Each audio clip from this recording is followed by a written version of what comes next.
જય જવાન જય કિસાન. દર્શક મિત્રો, હું આજે આવ્યો છું ઓરી ગામે એક એવા ખેડૂતને મળવા જેઓ વર્ષોથી ગાય આધારિત ખેતી કરે છે અને ગૌપાલન કરે છે અને સમાજ માટે સારું એવું કામ કરે છે. તેઓ હજારો ખેડૂતોને તાલીમ આપે છે અને ગાય આધારિત ખેતી તરફ વળતા કરે છે. તો ચાલો જાણીશું એમની પાસે તેઓ દવા બનાવે છે અને ગાય આધારિત ખેતી કરે છે તેમની વિશેની માહિતી. રામ રામ વસ્તા. રામ રામ. પ્રથમ આપણો પરિચય આપજો. મારું નામ છે વાઘાણી વસ્તાભાઈ, તાલુકો વિછિયા, જિલ્લો રાજકોટ ને ગામ ઓરી. બરાબર. મોબાઈલ નંબર છે 9714466510.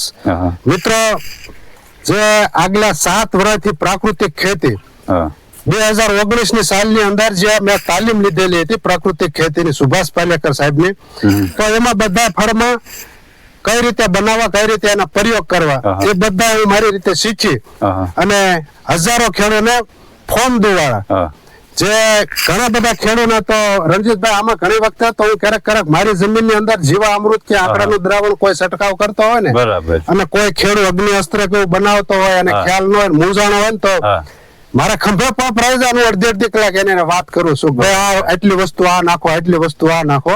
કારણ કે આપણને એક શોખ એવો છે કે આપણને કઈક આવડે તો બીજા ખેડૂતને આપણે શીખવાડવી, મદદરૂપ થાય. તો કેમેરામેન ને કેવી કે આપણે એક આંકડાનું દ્રાવણ નો બોળો આપણી ચેનલ માં છે, એ બધા આ રીતે બને છે, જે આ કમ્પોઝ થઈ ગયો છે આંકડાનો બોળો, જે આપણે જમીન ની અંદર ડીએપી કે યુરિયા ખાતર ની જ્યાં ઘટ પડતી હોય, અસર પડતી હોય, તમારો પાક પીળો દેખાતો હોય, તો એના માટે સારામાં સારું કામ કરે છે આંકડાનું દ્રાવણ. તમારે પિયતમાં 1 એકરે 1 બેરલ નું માપ છે પાલેકરજી નું, પણ અમે તો શું કરીએ, જ્યાં એમ થાય કે થોડોક પાક નબળો દેખાય છે તો વીઘે પણ 1 ટીપણું અમે પાઈ દેવી છે, એટલે પાક અમારો તંદુરસ્ત અને સારામાં સારો રહેશે.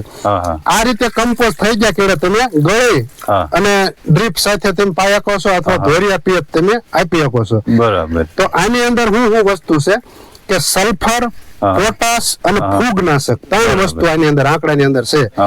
જે આ દાંડલી તમને દબાવીને બતાવું છું, આમાંથી નીકળે છે આ જે પોટાશ છે. બરાબર. જે આપણે વેસાતો લેવા જાવ ને એની કરતા આ પ્રાકૃતિક પોટાશ તમારી જમીન ની અંદર સારામાં સારું કામ આપે છે, જો તમને આવડે, અને હાવ મફતમાં.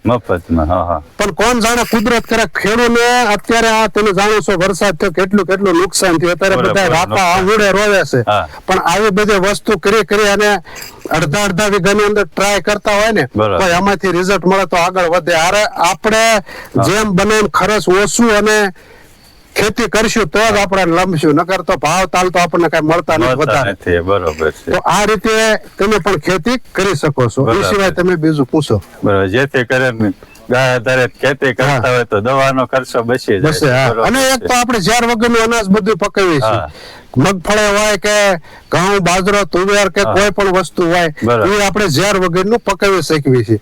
આપણા બાળ બસો સારું ખાય અને અન્ય ખેડૂત આપણે જે કોઈ છે નાગરિકો આપણા દેશના, એને આપણે ઝેર વગરનું ખવડાવીએ. બરાબર.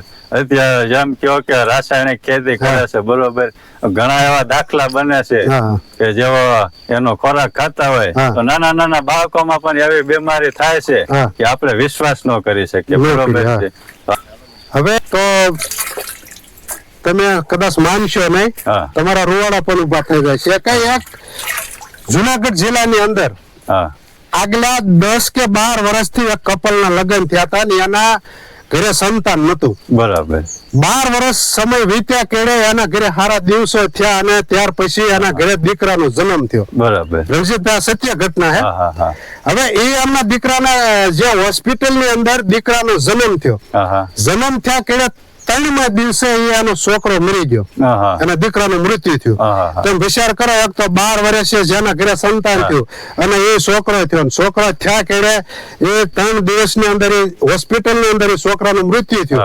આખા ગામ ની અંદર ઓહાપો થઈ ગયો, ઓહો આ શું વસ્તુ બની રહી. ત્યાર પછી ડોક્ટરોએ આખી બાળકની લેબોરેટરી કરી કે આને શું તકલીફ થાય કે 3 દિવસમાં મૃત્યુ પામ્યું. બરાબર.